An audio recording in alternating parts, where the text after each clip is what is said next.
Isang ice plant sa Tondo, Maynila, blockbuster ang tindang mga yelo, sinubukan ng resibo na bumili ng yelo sa tindahan. Sa bandang kaliwa, mayroong booth kung saan mo ibibigay ang iyong order. 11 o 16 pesos ang benta nila para sa isang maliit na bloke o crush ice. Meron din silang tindang tube ice. Uy! Ang daming choices! Ate, magkano yung ganong kalaki lang? Isang bloke po na ganon, tsaka isang crush po na ganon din kalaki.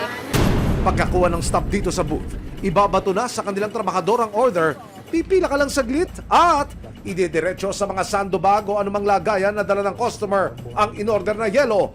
Kapansin-pansin na ang kanilang crush ice. Diretso sa sahig ang bagsak at saka ito dadamputin ng nangangalawang na pala. Hala! Tetanus is waving! Sa pangalawang araw ng surveillance ng resibo sa tindahang ito, sinubukan naming sundan ng ilang parokyano ng tindahan. Dalawang lalaki ang sakay ng isang kolong-kolong. Naiispatan ng sako-sakong yelo sa kanilang sidecar. Ilang sandali pa, umalis na ang dalawa. Nasundan ho natin sa surveillance yung isa sa mga parokyano ng tindahan ng yelo na yon.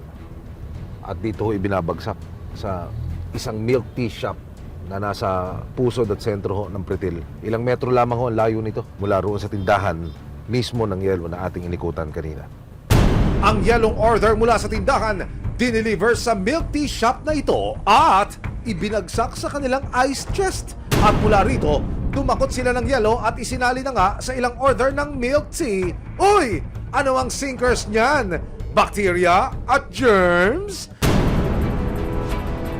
Matapos mag-deliver ng dalawang lalaking nakakolong-kolong sa isang milk tea shop, dumiretso naman sila sa kainang ito na umorder din pala ng dugyot ice.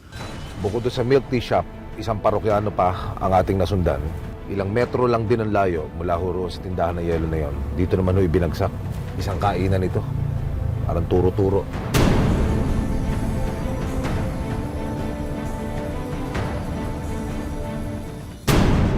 Sa parehong ice chest, kumuha ng yelo ang taga-karinderya at walang alinlangan na sinerve sa aming team.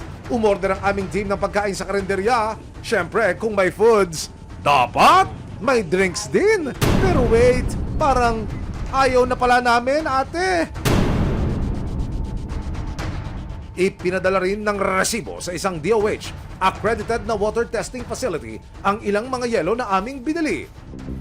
Sa resulta ng isinagawang water testing sa dalawang uri ng yelo na binili ng aming team, lumabas ang malamig at nakapangingilabot na katotohanan. Positibo sa mga bakterya at coliform ang mga pinatest naming mga yelo. Sa initial testing po na ginawa namin pa lang, yung crushed ice po is may mga duming mga lumulutang. So doon pa lang, nag-come up na ako na mag-fail po talaga siya sa coliform testing. And lalo na sa heterotrophic plate count.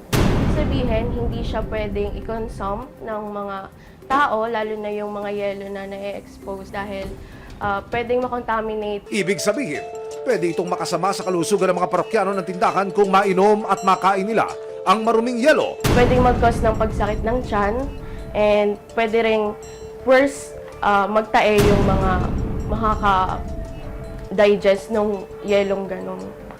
Ang mga uri ng nakitang bakterya nakukuha raw sa dumi ng hayop at mga tao. Possible po kasi na yung total coliform po minsan, kunwari may leak yung mga tubo or o kaya yung tubig na ginamit nga sa paggawa ng yelo is na-expose sa air. It may cause na tumaas yung total coliform.